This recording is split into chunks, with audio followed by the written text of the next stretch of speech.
I never thought I would find myself writing something like this, airing out my dirty laundry for strangers. But here I am, and believe me, it's a hell of a story. My name's Jake, and I used to think I had a perfect life with my wife, Lisa.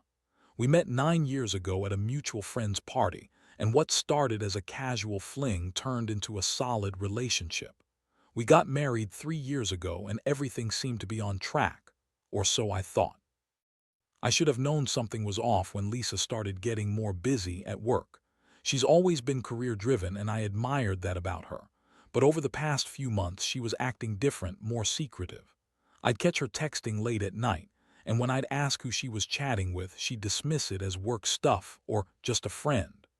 I let it slide because, honestly, I trusted her, or at least I thought I did. The first significant sign of trouble came when she unfollowed me on social media. It was a seemingly small thing, but it hit me like a ton of bricks. I found out when I was scrolling through my feed one evening, just bored, and noticed that her name was absent from my followers list. I brushed it off at first, thinking maybe it was a mistake or some tech issue. But then I saw her liking a shirtless photo of her coworker Ryan, a guy who had always given off those "I'm too cool for school" vibes. My stomach dropped. I confronted her about it that night. "Hey, I noticed you unfollowed me. What's up with that?" I casually asked, trying to keep my tone light, but I felt my heart racing. "What? I don't know what you're talking about," she replied, her voice too defensive. "Seriously, Lisa, it's not a big deal, but I just want to know why." She rolled her eyes, which was a classic Lisa move. "Maybe I just wanted to clean up my social media. It's nothing personal. And Ryan, come on, he's just a friend. Don't be ridiculous." The excuses piled up like dirty laundry. As the days went by, I started scrutinizing every interaction. The late-night texts, the mysterious trips to hang out with friends, and the way she would casually brush off any questions about her day. I tried to push those niggling doubts to the back of my mind, convincing myself that I was being paranoid. But deep down, I felt like I was on a sinking ship and the water was rising fast. One day, while she was in the shower, I found her phone sitting on the kitchen counter. I hesitated for a moment, the thought of invading her privacy gnawing at me. But curiosity got the better of me. I unlocked her phone. She never changed her password, and opened her messages. When I saw the flirty exchanges with Ryan, my heart dropped. It was like stepping into a nightmare I couldn't wake up from. The texts were filled with inside jokes, heart emojis, and explicit references to their late-night escapades. My hands trembled as I scrolled through the evidence of betrayal. It was all there, laid out in front of me, and I felt like the ground had just ripped open beneath my feet. I never thought Lisa would cheat on me. I always thought we had a solid foundation, the kind that could withstand anything. But here I was, staring at the reality of my broken marriage. The next few days were a blur. I couldn't eat or sleep, and my mind raced with thoughts of revenge and heartbreak. I felt angry, betrayed, and utterly shattered. I had poured my love into this marriage, and now it felt like I was drowning in a sea of lies. But before I could even confront her, it hit me. What was I going to do? How could I approach Lisa about this? There was no way I could just confront her without a plan. I needed to gather my thoughts, understand the full scope of her betrayal, and then prepare for the fallout. It was time for a reckoning, and I was ready for it, even if it meant facing the hardest truth of my life. The moment I discovered the flirty texts between Lisa and Ryan, a storm brewed inside me. The juxtaposition of my love and her betrayal felt like a knife twisting in my gut.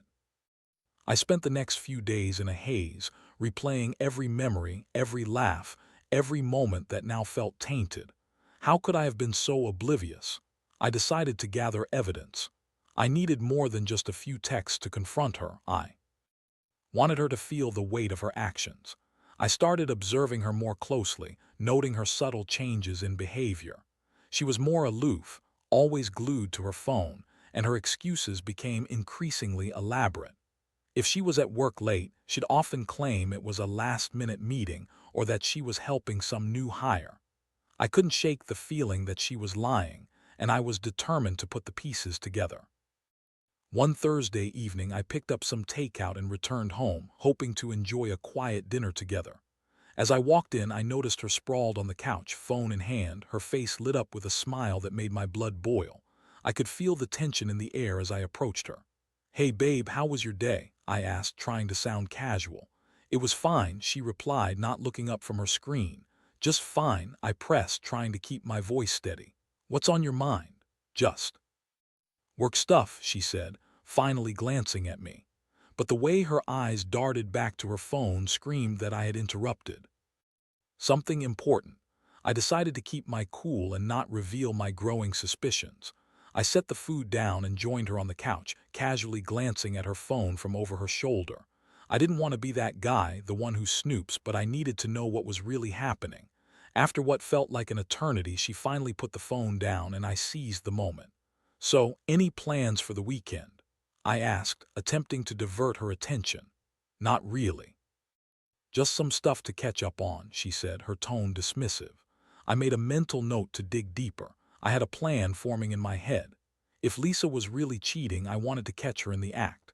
I set a trap, subtly suggesting I was heading to a friend's house for a couple of drinks that Saturday night. I thought if she believed I would be away, she might let her guard down. As Saturday approached, I was a bundle of nerves. Would she even go through with it? My heart raced as I told her I'd be out for the night. Her response was suspiciously quick. "Oh, that sounds fun. Have a good time," she chirped, almost too eagerly. It felt like she was waiting for me to leave. That night I made my way to my friend's place, but instead of staying there, I parked my car a few blocks from our home. I waited in the darkness, every minute feeling like an eternity. My mind played tricks on me. I imagined all the scenarios that could unfold. And then, just as I was starting to second-guess myself, her car pulled into the driveway. I held my breath, watching as she got out. It was almost comical how she was dressed, too nice for a simple night at home. She looked stunning, but the nagging feeling in my gut told me it was for someone else. I waited, heart hammering in my chest, praying that my instincts were wrong. But a few minutes later, I watched as Ryan's car pulled up behind hers. It was like watching a train wreck, and I couldn't look away. I felt a mix of rage and betrayal flooding through me as I recognized him stepping out, casually greeting her with a hug that lingered just a bit too long. I couldn't take it anymore. I wasn't going to be a passive observer while this was happening. I stepped out of my car and walked toward our house, rage fueling each step. I had a decision to make: confront them both right there or wait for a better moment. My fists clenched, I was ready to explode. As I got closer, I could hear their laughter drifting through the open door. Lisa's laughter. My feet moved on their own, and before I knew it, I had pushed the door open. The sight before me was almost surreal. Lisa and Ryan sitting on our couch, a bottle of wine between them. They both turned their heads, shock plastered across their faces. Lisa's eyes widened, and for a fleeting moment I saw panic cross her features. "Jake, you're home early," she gasped, an awkward laugh escaping her lips. "I was done with the games." "What the hell is going on here?" I spat, my voice even and cold. Lisa looked between Ryan and me, her expression shifting from shock to defense. "Jake, it's not what it looks like." "Oh, really? Because it looks like you're having a romantic evening with your friend," I shot back, feeling the heat of betrayal pumping through my veins. "Jake, please let me explain," she started, but I cut her off. "Explain what? How you lied to me? How you unfollowed me on social media and then invited him into our home?" My heart raced, but I was determined to stay composed. The truth hung heavy in the air, and I felt empowered. It was time for her to face the consequences of her actions. The atmosphere in the room was thick with tension, and I could feel the air crackling between us. Lisa's mouth opened and closed like a fish out of water, desperately searching for words that would somehow absolve her of her betrayal. Ryan, on the other hand, just sat there, his face paling as he realized I wasn't going to back down. "Jake, please," Lisa pleaded, raising her hands in a defensive gesture. "It's not what it seems. We were just what?" Having a wine-fueled chatter about work. I interrupted, the sarcasm dripping from my voice. "You think I'm going to buy that? You've been sneaking around behind my back and you expect me to just accept your bullshit excuses." Ryan shifted uncomfortably on the couch, clearly regretting the choice to be there. "Maybe we should talk about this when you're less upset," he suggested, trying to defuse the situation but only adding fuel to the fire. Oh no, you don't get to act like a victim here, I shot back, glaring at him. You're just as guilty as she is. You knew she was married, and yet here you are, cozying up with my wife in my own living room. Jake, stop. You're making this worse, Lisa cried, clearly panicking. I swear it's just a friendship. Nothing happened. Nothing happened. I echoed, my disbelief palpable. You think I'm that naive? I saw the texts. I saw the way you smiled at him. You've been lying to me for months. Her expression shifted again from panic to defiance. You're being unreasonable. You've been distant too, Jake. Maybe I felt like I needed someone who actually understood me. Just hearing those words sent a wave of fury crashing over me. So, your solution was to cheat on me, I demanded, instead of talking. To me, you decide to sleep with my coworker. How fucking convenient. I'm not sleeping with him, she shot back, her voice rising. We were just what, Lisa, having an emotional affair, because that's exactly what it looks like. I could see the fight leave her eyes, replaced by something akin to regret. Fine, I've made mistakes, but you've been so wrapped up in your own world that I wanted to find a connection somewhere. I was lonely. Lonely. Her words hit me like a slap in the face. I had been busy with work, sure, but I thought we were building a life together. I never thought she would resort to cheating as a solution to her loneliness. Lonely? I scoffed, shaking my head in disbelief. You could have come to me. You could have talked to me, but you chose to betray me instead. You chose him over us. Lisa took a deep breath, and I could see her crumbling under the weight of her actions. I'm sorry, Jake. I really am. I didn't mean for this to happen, she said, her voice softer now, almost pleading. The tears began to spill down her cheeks, and for a moment I felt a twinge of empathy. This was the woman I loved, even if she had shattered my heart into a million pieces.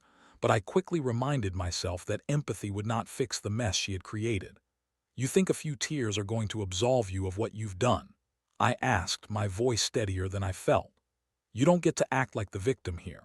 You made your choices, and now we all have to deal with the consequences. I turned to Ryan, who was still sitting there looking awkward. You should leave, I said coldly. You've overstayed your welcome. He looked between us, and without another word he stood up and grabbed his jacket. Lisa, I think we should talk later, he said, his voice shaky as he walked toward the door. Later? You think there's going to be a later now? I interjected. You think this is just going to blow over and everything will be fine? Get out. Once he left, I turned my attention back to Lisa, who was now visibly shaken. You have some nerve. Lisa, I can't believe you would do this to me, to us. I know, she said, her voice breaking. I messed up, Jake. I never wanted to hurt you. I was trying to find something I felt was missing. But you didn't even try to communicate, did you? You just decided to cheat, I replied, my voice laced with disappointment. Do you even care about our marriage? I do, I swear I do, she exclaimed, desperation creeping into her tone. I just got caught up in everything. I didn't think it would go this far. Then how far did you think it would go? I challenged, my anger resurfacing. Did you think it was just going to be harmless flirting, that you could have your cake and eat it too? I don't know, she yelled, tears streaming down her face. I was stupid, okay? I didn't think clearly, I said, my voice cold and detached. The silence that followed was deafening. I could feel my heart breaking all over again.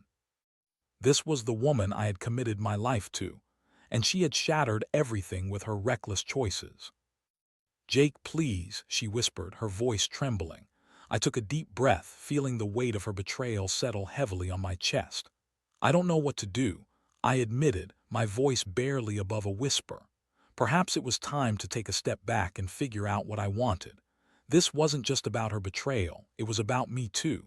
I needed clarity, and I needed to decide whether I could forgive her or whether it was time to walk away for good. Maybe we need some time apart, I finally said, my heart aching as the words left my lips. I can't deal with this right now. Jake, please don't say that, she begged. I need space, Lisa. I can't think straight with you here. As I turned to leave the room, I could hear her sobbing softly behind me. I felt like I was breaking apart too, but I had to be strong. I needed to figure out what I was going to do next. This was just the beginning of what would be the hardest decision of my life. The days that followed felt like I was in a fog. I had given Lisa space, a decision that weighed heavily on me, yet I knew it was necessary. I didn't want to make any rash decisions while emotions were running high. The tension in our house was palpable, and every corner held memories of laughter and love that now felt tainted by betrayal. I spent most of my nights at a friend's place, trying to distract myself with drinks and conversations that barely registered. My friends offered their support. They were outraged on my behalf, encouraging me to confront Lisa and demand she leave. But deep down, I knew it wasn't just about seeking revenge. It was about understanding what had gone wrong in our marriage and contemplating whether it could be salvaged. I decided to take a few days off work, needing to clear my head. I spent time at the gym, pushing my body to the limits, trying to outrun the gnawing pain in my heart. But no matter how hard I tried to bury my feelings with physical exertion or distraction, I couldn't escape the reality of what had happened. When I finally returned home, I saw that Lisa had been trying to reach out. There were notes left around the house, apologies scrawled on post-it notes, and a half-empty bottle of my favorite whiskey on the counter with a note attached begging me to talk. I felt a mix of anger and sadness as I read her words. Part of me wanted to dismiss her efforts entirely, while another part still longed for the connection we once had. I finally decided it was time to have a serious conversation. I was tired of the uncertainty, tired of the emotional roller coaster.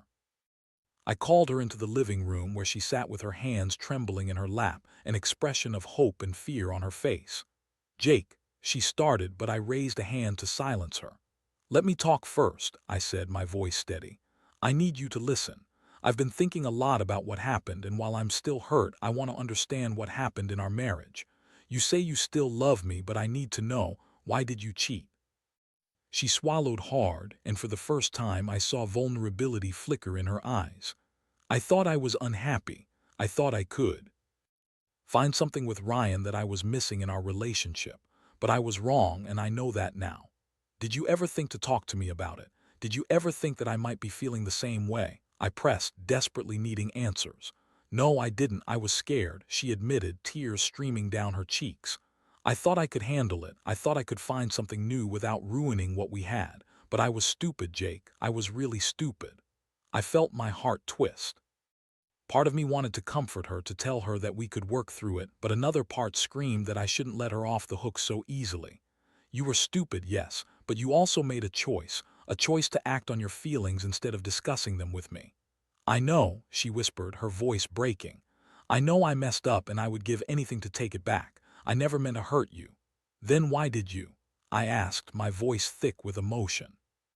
"What was going through your mind at that moment when you decided to cross that line?" "I don't know if I can answer that," she said, shaking her head. "There was a part of me that thought Ryan could give me what I thought I was missing, but I realize now that it was all a fantasy. I want you back, Jake. I want to fix this." "Fix this?" I echoed, bitterness creeping into my voice. "Do you even understand what that means? It's going to take more than just saying you're sorry. I need to know if I can trust you again, and right now I don't know if I can." "I'll do whatever it takes," she pleaded, her voice earnest. "I'll go to therapy. I'll talk about my feelings. I'll be open. Just please don't give up on me." Therapy. It sounded like a good idea, but part of me hesitated. Would it really help? I could see that she was genuinely remorseful, but how could I be sure that this wasn't just another empty promise? "I think we need to take this slow," I finally said, my heart heavy with uncertainty. "Therapy might be a good start, but I need to know that you're committed to working on yourself. I also need to work on my own feelings before we can even think about rebuilding what we had." Lisa nodded, her expression earnest. "I'll do everything I can to prove to you that I'm worth it. I don't want to lose you, Jake. I want to make this right." "Talk is cheap, Lisa. I need actions," I replied, feeling the weight of the situation. "We can start going to therapy, but I can't promise anything beyond that. It'll take time to rebuild trust, if that's even possible." As we talked through our feelings and fears, a tiny flicker of hope ignited within me. Maybe we could salvage something from the wreckage of our marriage. Maybe with time and effort we could begin to heal. But the road ahead would be long and fraught with challenges. We set up appointments with a therapist that week, and as we walked through the door to our first session, I couldn't help but feel a mix of apprehension and hope. It was a start, and sometimes that's all a broken heart can ask for. But deep down, I knew that the journey would be difficult, and I wasn't sure if Lisa's betrayal would ever truly fade from my memory. Only time would tell if we could find a way back to each other, or if the wounds of our past would prove too deep to heal.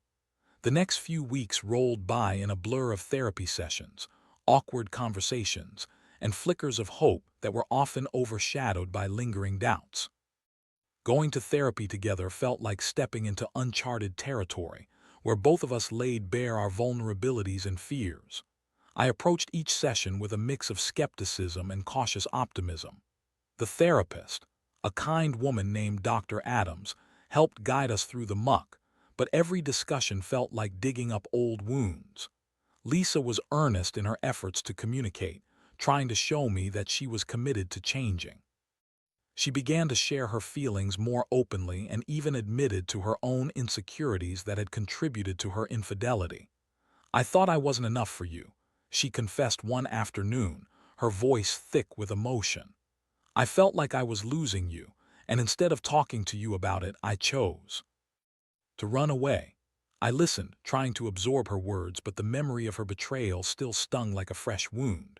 "But running away only led to hurting me more," I replied, my voice steady but tinged with bitterness. "You should have known that escaping into someone else's arms would only complicate things further." "I know," she said softly. "I wish I could take it back. I wish I could go back to before all of this happened and just talk to you instead of acting on impulse." We continued to navigate the rocky path of rebuilding our relationship, confronting issues that had been buried under years of routine. There were several days when I questioned why I was even trying. The pain felt so fresh, and it was exhausting to keep pushing through it. One evening, after a particularly intense therapy session, I returned home feeling emotionally drained. Lisa was in the kitchen, preparing dinner. The smell of garlic and herbs filled the air, a stark contrast to the heaviness of the day.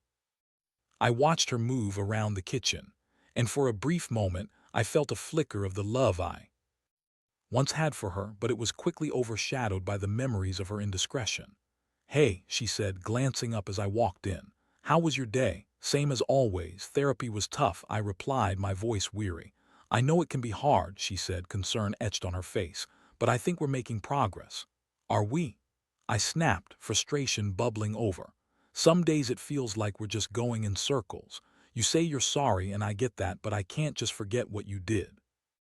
It's like there's a wall between us and I don't know how to break it down."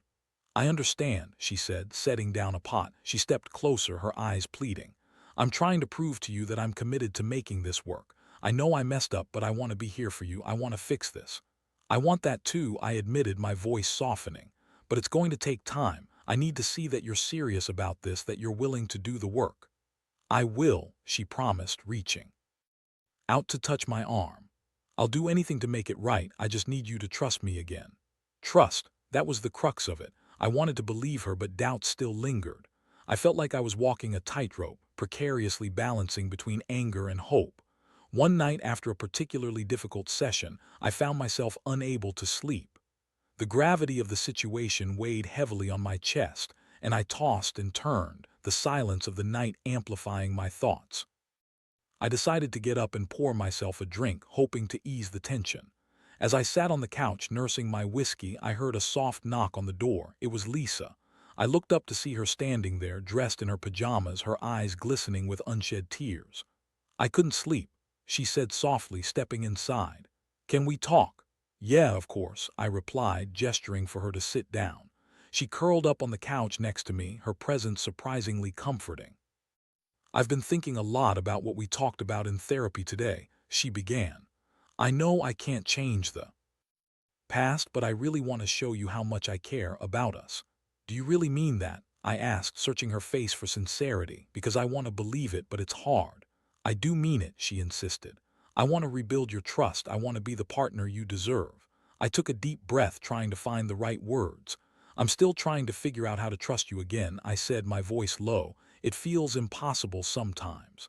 "I get that," she said, her eyes earnest. "But I promise you I'm committed to doing the work. I'll be honest with you from now on, no more secrets." That night we talked for hours. We navigated through our feelings, exploring the raw emotions that had bubbled to the surface. The more we opened up, the more I felt that flicker of hope reigniting. Yet, the road ahead was still daunting. As much as I wanted to put the past behind us, I knew that healing would take time. We agreed to continue our therapy sessions and focus on rebuilding our connection. But I also set boundaries. I told her I needed space to process my feelings and that I wasn't ready to jump back into the same level of intimacy we once had. Lisa nodded, understanding the importance of patience in the healing process. "I'll respect that," she said softly, her voice filled with determination. "I just want to show you that I'm worth the effort." As days turned into weeks, I slowly began to feel a shift. There were moments of laughter, shared memories, and the occasional spark of affection. It wasn't easy, but I was starting to remember why I fell in love with Lisa in the first place. Each step forward was accompanied by the shadow of her betrayal, but we were navigating this uncharted territory together. The journey was far from over, but as I lay in bed next to her one night, I felt a sense of cautious hope. Maybe we could emerge from this stronger than before. It wouldn't be easy, but I was willing to try if she was. And as I drifted off to sleep, I realized that healing meant opening my heart to the possibility of forgiveness, even if that road was filled with uncertainty. As we continued on our path of healing, the process of rebuilding trust became a mixture of triumphs and setbacks. Each therapy session peeled back layers of our relationship, revealing not just the cracks caused by betrayal, but also the roots of our love. It was a delicate balance, one that required ongoing effort from both of us. Lisa was determined to show me that she had changed. She began to take initiative in planning date nights, surprising me with small gestures that reminded me of the spark we used to have. I appreciated her efforts, but the reality was that every time I let my guard down, a flicker of doubt crept into my mind. I constantly questioned whether her actions were genuine or simply a facade to win back my trust. One evening, during one of our regular therapy sessions, Dr. Adams guided us to explore the underlying issues that had contributed to Lisa's infidelity. "It's important to understand not just what happened, but why," she gently prompted. "I felt like I was losing Jake," Lisa admitted, her voice shaking. "I thought I could find validation elsewhere, that maybe it would fill the void I felt. But I see now that it only pushed us further apart."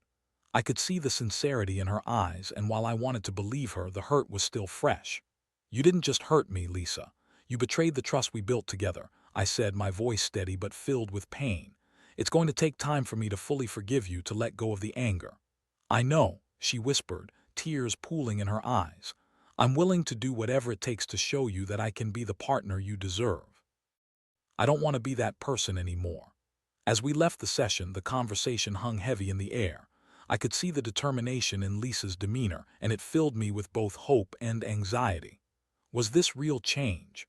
Or was this a temporary reaction to the pain we were both feeling? In the weeks that followed, I started to notice more improvements. Lisa was being more transparent, open about her whereabouts, and actively involved in our discussions about our future. I began to see glimpses of the woman I fell in love with so many years ago. She was engaging, thoughtful, and eager to rekindle the connection we once had. Yet there were still moments when the shadows of doubt would creep in. Some nights as I lay awake, I would replay the memories of her betrayal, feeling the weight of insecurity settle in again. I would catch her staring at her phone, and a knot would form in my stomach. Was she texting Ryan? Did she still have that connection with him? One evening, I decided to voice my concerns. "I'm still struggling with trust, Lisa," I admitted. "Even when you're doing everything right, there's this voice in my head that tells me I'm being played again." "I understand. I wish I could make that go away," she replied, her tone sincere.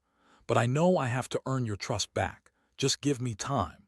I nodded, recognizing that we both had our own battles to face. I needed to work on my insecurities, while she needed to prove herself through consistent actions.